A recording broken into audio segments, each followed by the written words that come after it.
So good evening, everybody. Welcome. We're going to get to some introductions shortly, but we thought we would like to transition into this unique thinking space that we have this evening together with a short, what I would call a short analog hack, using our minds and brains to very clearly and intentionally make a demarcation between the world and the activities that we've come from and moving into a type of thinking space together. So this is purely invitational, 2 or 3 moments to find a posture that for you feels firstly comfortable, of course. Let's be kind to our bodies. So primary intention is a position that feels comfortable, but if you want to go to the next step, then maybe also find something that feels this mixture of being both alert and relaxed.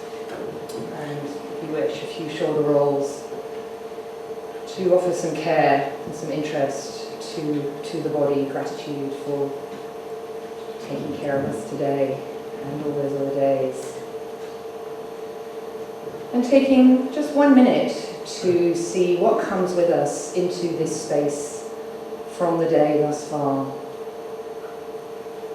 from the activities of moving around, chatting, working. How have these things left their mark now in the mind and the body? Just a chance to do a mini review, a micro reflection, gathering data on the richness of our experience.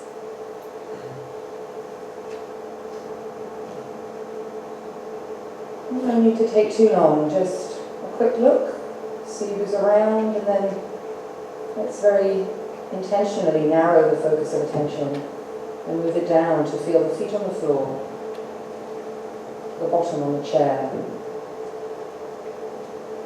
and the breath moving in and out of the body, just here and now. Breathing in here, breathing out now. No need for past or future. Permission to sense the body just as it is.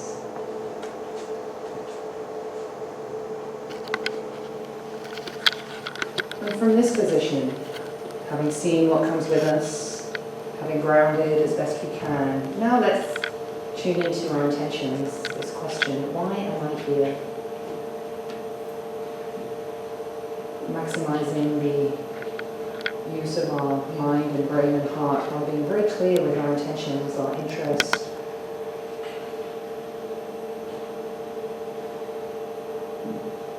What do I need?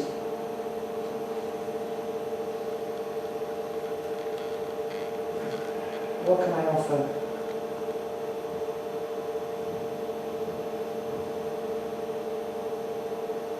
Or may be helpful to set a mental orientation.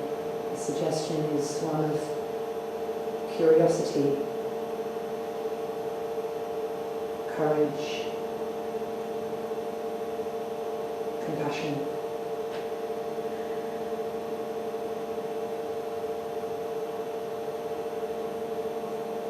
Seeing what words land in the heart and mind, body. Making a little note of that for yourself.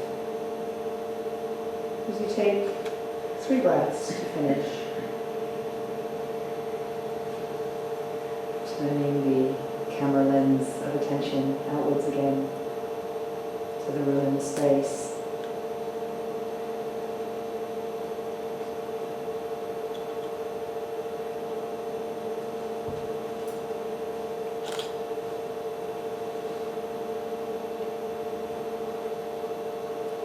So we'll take a few minutes to introduce this current local organising committee before we introduce Josh and his talk. And just in a few words, share my intentions. My name is Tamara Russell. I bring experiences through a variety of lenses, including clinical psychology, martial arts, and neuroscience. And I'm interested in how we can blend these things together to maintain embodiment and heartfulness in the development of technology, and how we can use technology to augment and accelerate our capacity to be more here and now with each other and together. And I'm really looking forward to this journey together. Hello, my name is Claire, and I'm interested into the brain, and also to link together the brain and well-being and mental health. So thank you for turning up tonight. It's a very nice crowd. My intention for tonight is for everybody to have a good time, to be able to enjoy the talk, to connect as well with other people around you, and to really create a space with consciousness hacking where we can express our inner aspirations in order to change society and the world around us, and really to treasure human beings a bit more. Thank you. Hey, good evening, everybody. Great to see your faces. I'm really surprised by the high turnout. So that must mean that there is something that you're really curious about in this, in this space, in this strange space of consciousness hacking. And that's kind of how I came into it. I entered in 2015, I think, when I organized the first consciousness hacking meetup in Berlin. And I've always been very interested in I come at this more from a spiritual practice background, having been in Zen for almost over a decade, I think, and later going into a different practice called the diamond approach. And always been very interested in integral theory, Ken Wilber's work. And so, bringing it all together, I became, what can technology actually do to speed up vertical development?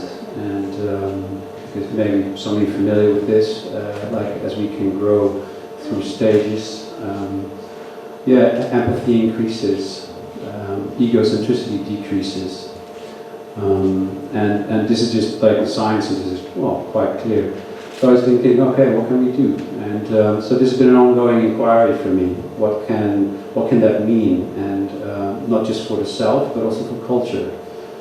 So that is kind of what the way I sit here, and in a spirit of exploration. And hopefully, after all this, connect with you and hear your thoughts and nuggets of wisdom on this. So, thanks. Hopefully this one works. Hi, I'm Tony. I'm coming to this from something that's really been interesting me for a long time. This question of how technology can make us more connected to ourselves, more connected to each other, more connected to nature, the planet, the environment. I really sense this disconnection, and so often technology is distracting us in some way, or it's taking us somewhere else, it's putting us in some other world. How can it bring us back into this world? There's a lot of questions around that I think are yet to be explored. The position that I'm coming from is very much from kind of the arts and creativity. So I co-founded an arts organisation called Connectica, which put on a lot of exhibitions and events promoting artists who were experimenting with technologies, and I really saw how that work engages people. So I do really see a role for the arts in this space, particularly how we can use the right side of our brains more. We've become quite kind of left-centric.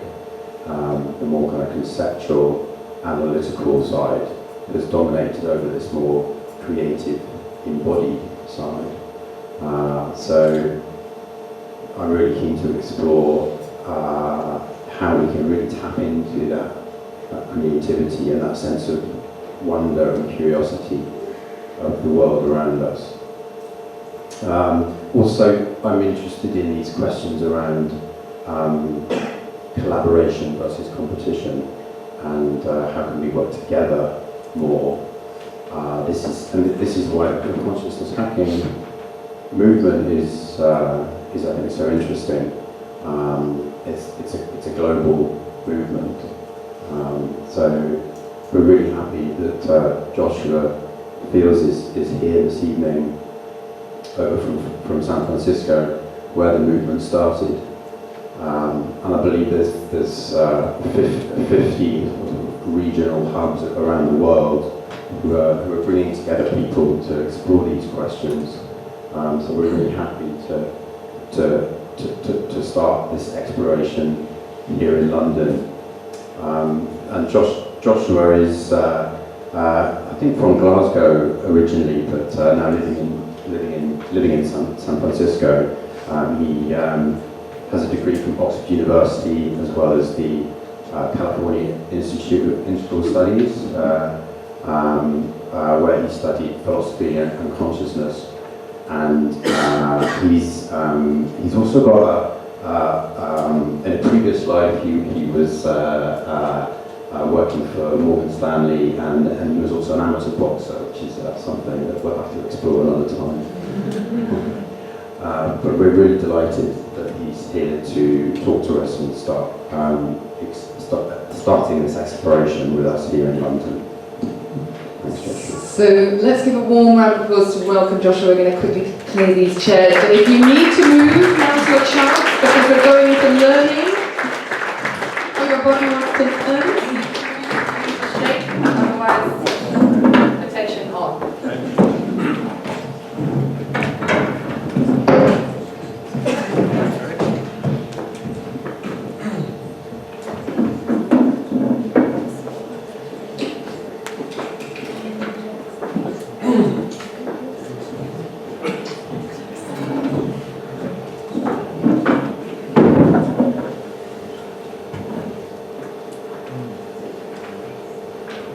Hello.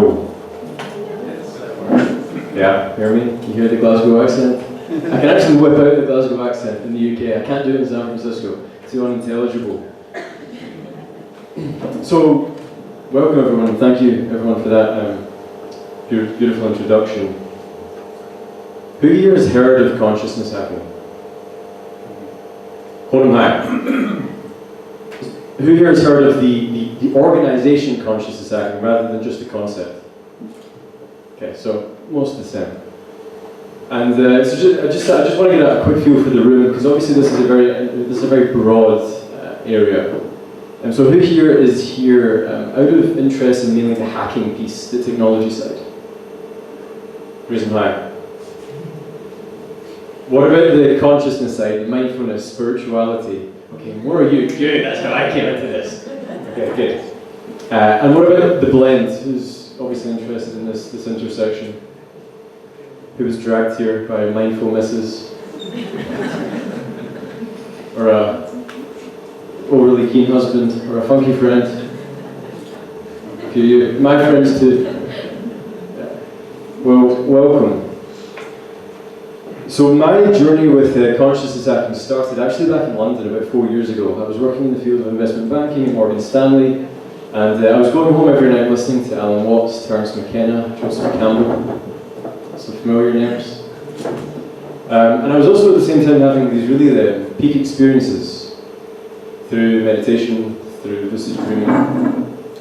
And every community that I started to partake in, the meditation community, it was just a little bit too hippy-dippy for my liking. You feel me? There was this new age stuff that didn't really land in my body. My friends might say otherwise. They think I'm very new agey. And so I stumbled across this meetup called Consciousness Hacking London. And believe it or not, this is the second iteration. After the first one didn't really get the momentum to really get a critical mass. Anthony's here, thank you. Is that, I don't know, oh, Anthony. So yeah, so you launched Conscious Attacking in London 3 years ago, 4 years ago? Long enough that Long enough. I log in. He was too ahead of the game. He was too ahead. 3 or 4. And I then moved out to San Francisco. And before I say that, I was saying, what I found in this conscious attacking community was this perfect blend, this synthesis between the head and the heart, between the left brain and the right brain, the rational and the intuitive. And I moved out to San Francisco to do a master's in philosophy and consciousness, started volunteering for the organization as soon as I moved out there, and then I took over the running of it in January of this year. So Conscious Attacking, for those of you who aren't aware, is an interdisciplinary global community exploring cutting-edge tools and contexts for healing, awakening, and human flourishing. We have many definitions. We're looking at cutting-edge tools, we're looking at technologies, we're looking at wisdom, and really that has been to our advantage and our disadvantage. It's quite hard to pin down exactly what we stand for, but I think that is the process of an emerging space. And really we have a vision. We have a new vision for technology, whereby it's designed to enhance rather than hinder the experience of being human. We want to see a world where tech is programmed to heal emotional, psychological, and spiritual challenges, rather than exacerbate them. And the way we do this is we host 2 events every month in San Francisco.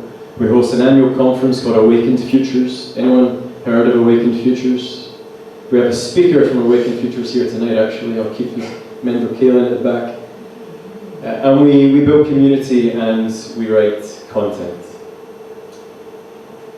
So really what we're doing is we're building this ecosystem around the vision. I like to say to people, we're doing all the things apart from building the companies around this intersection of tech and human consciousness. So like Tony said, we're around 50 cities globally, and about half of the people who come to our meetups are either working in the consciousness tech space or wanting to work in the consciousness tech space. Then we have spiritual teachers, researchers, and all sorts. So headquartered in San Francisco, and extremely delighted to find London getting a little bit of a catalyst here, because there's so much potential in this space. This space started around 5 years ago by my dear friend Mikey Siegel. That was the curve. We were at the very start of the curve then. We're still on a horizontal curve in terms of where I think this thing will go. I strongly believe this is one of, if not the most important intersections of the 21st century. How humanity is in relationship to exponential technology. So, Mikey came up with this beautiful metaphor that I think is very useful and apt, and it is this. It is that we live in a world with the equivalent of technological fast food. Our phones are like sugar. Our computers like pizzas. And so if you think about this, if you were to be born into a world whereby every single thing that you saw was a pizza and a burger and chips, what would you think food was? You'd think food was ridiculously unhealthy. So one other lens that we want to really propagate is, what if we made technology nourishing? What if tech itself could actually heal us, bring us closer together, and not hinder human progress in the way that it so often does in terms of our human experience?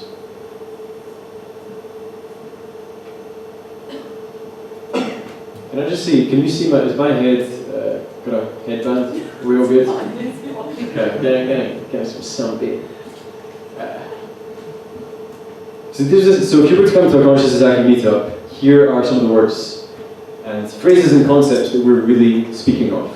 We're speaking about wisdom innovation, universal tools for transformation. How do we democratize transformation? Spirituality upgraded, heart-based tech designed for well-being the future of the human mind, insight out to change, science and wisdom, and my favourite one, how do we scale higher states and higher stages of human consciousness? Yep. And so I really invite you all into this question, these two questions. Can tech support us on our paths of wisdom, transformation, and healing? Who here thinks it can? And who here thinks it cannot? Yes, welcome. Everything is welcome, yeah. And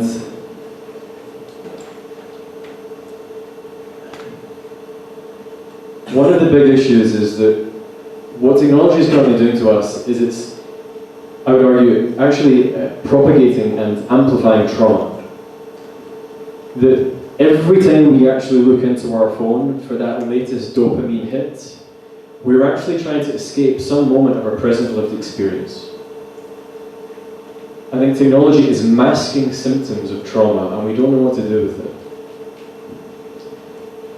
And that doesn't have to be that way.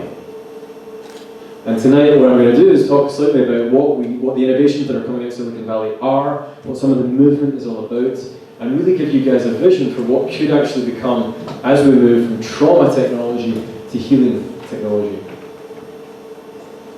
And this is my other question to leave you guys to sit with for the start of this evening is, how good can we get at shifting human consciousness? There's a notion in Buddhism called upaya, which means skillful means. And I used to be very much against technology as a potential skillful means. I thought every time I went on a meditation retreat, I was getting away from tech. I was actually coming back much more clear, much more sharp, much more connected to my heart. But there's a way here, and this is what I'm going to speak about tonight.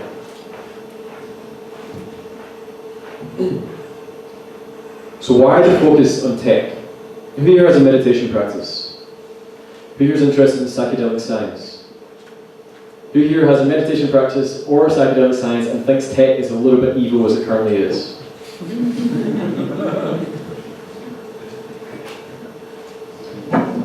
So a lot of people say to us in this space, well, why do we need technology to get back to our humanity? Why do we need technology to heal, for love, for wisdom? Why do we need that? Well, the answer is, maybe you don't, and maybe I don't. But technology has this very, very specific capacities that do not quite apply to other tools. I can go on a 10-day meditation retreat.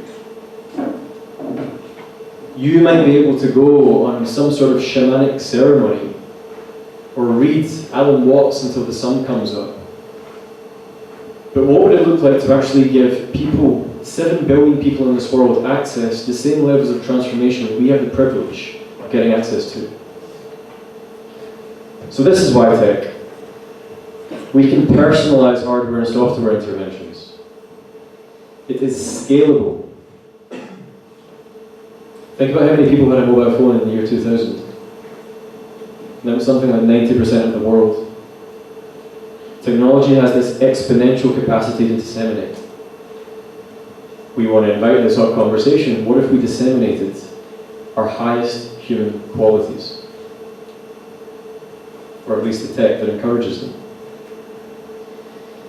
Tech is accessible. Other means of human transformation, like psychedelic science is all the rage right now, that has so many cultural, legal, and potentially health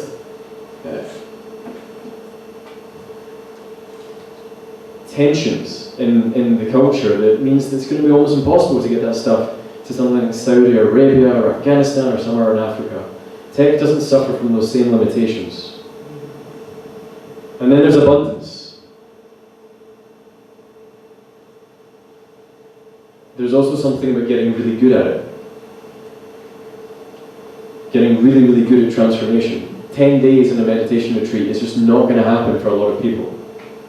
But if you're actually able to amplify and augment the transformation process through technology, then suddenly a lot more people have access to these deeper states of healing.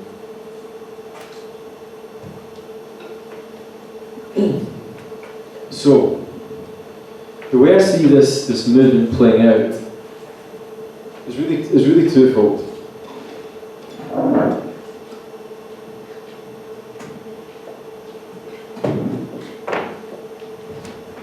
Tech is like a black box, and what I want to invite you in here this evening into is thinking about where do we build our tools from, like what place in ourselves do we build our tools from, and also what tools are we actually building. So on the first piece, we have to understand that every single bias, both individually and culturally, is going to be embedded in our tech design process.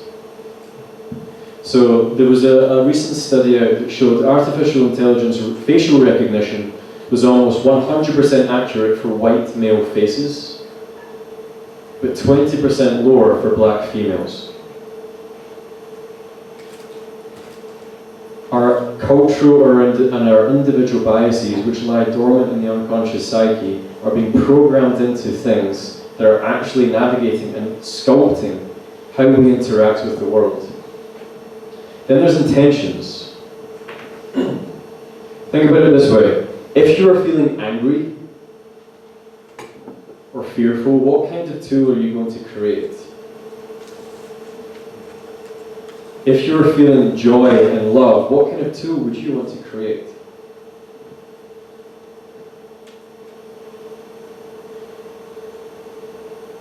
And this other piece is around life itself. Yes, we have to solve for biases. Yes, we have to solve for intentions as we're building these things. Because these aren't conversations people are having at Google or Facebook. They're just getting on with the thing. And this is becoming more and more dangerous as things get exponentially more powerful. But to go to this last point around life itself, our technological design process is extractive. We are actually taking things from the ground, putting them into our products, and then throwing them away in a completely and utterly out of alignment with nature state. The Democratic Republic of Congo, around 6 million people died there in the 90s and early 2000s as a result of civil war. That's a Holocaust. Why was there a Holocaust in Congo? Well, people were fighting over the minerals and the resources that they were going to put into our telephones in the West. So what consciousness hacking is really this reorientation of like, what are we actually doing here? Like, what are us monkeys who think that we have transcended our primal capacities, who think that we have, because we have reason and logic and tech, that somehow we're far superior than we were 80 years ago when there was the last genocide in the West. And look what we're doing to the environment. I did a talk in San Francisco quite recently around the climate collapse, and a lot of people, when they think about collapse, you think collapse is a relatively recent thing, right? Collapse has actually been going on for much longer than you think. It's just been ratcheted up by exponential tech.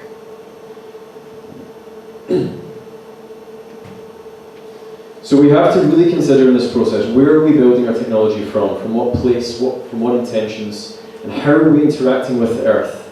Consciousness hacking is asking all of these questions. But then we also have to ask, okay, what tools are we actually building? Are we building tools, go back one, that are bringing us closer together? Or are we building tools that are setting us further apart? Facebook had this beautiful mission of bringing the whole world together, which it has done on some level, but the unintended consequence of that is utter ideological polarization. consciousness hacking is asking us to actually build tools that are deepening our humanity. And this is what I'm going to show you. Some of the things that are out there in the market right now. So when I think of some of the tools that are in this consciousness hacking space, these are the kind of like Cohack 101s. Has everyone heard of Headspace, Calm, Muse? So Headspace is this classic meditation app. Calm was the first ever meditation unicorn, valued at over $1 billion earlier last year. And then Muse, which is a biofeedback device for meditation. So you might have struggle getting into meditative headspace and you think you're doing it all wrong, right? Muse is a biofeedback device that basically gives you easy for me to say, audio and visual sounds. Audio sounds and visual images in order to encourage you to deepen into certain meditative waves. Next one.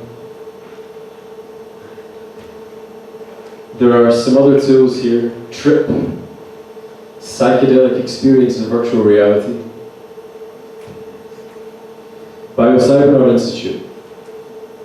This is neurofeedback meditation retreats. So you go to a meditation retreat, usually you'll sit in silence. This is actually guiding your brainwaves into more coherence in a retreat setting. Then you have something like vagus nerve stimulation. So at the moment, vagus nerve is all the rage in health and physiology right now. And what it's showing is that, what the science is showing is that when we're in our fight-flight responses, our vagus nerve isn't functioning properly. But what we can actually do is we can stimulate the vagus nerve and move people into more relaxed, peaceful states. And I invite you into thinking of the implications. If everybody who's highly traumatized, who in some sort of political battle, had access to a tool that could take them out of the fight, flight, and trauma and into rest and relaxation, what the type of implications there would be for society.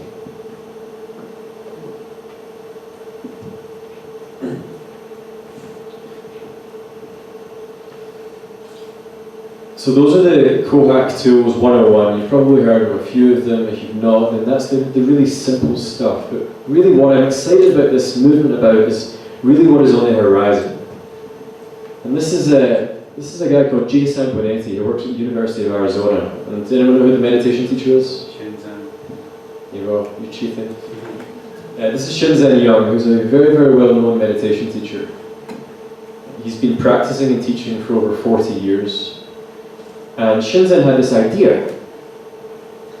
And his idea was that he thought there was a specific combination of parts in the brain that were responsible for self-ruminative thinking.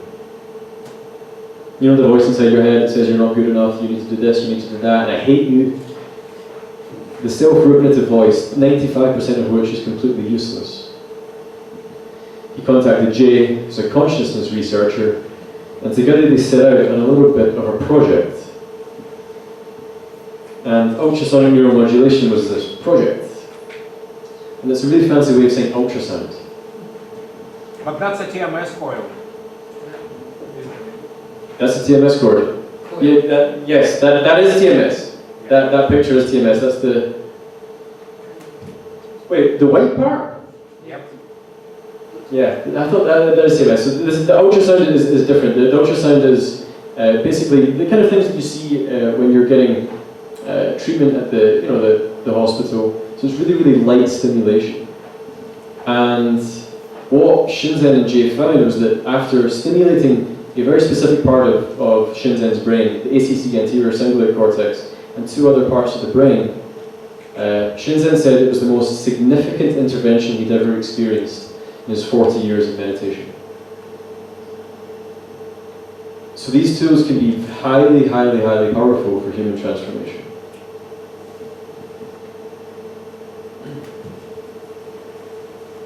Then you have empathy in VR.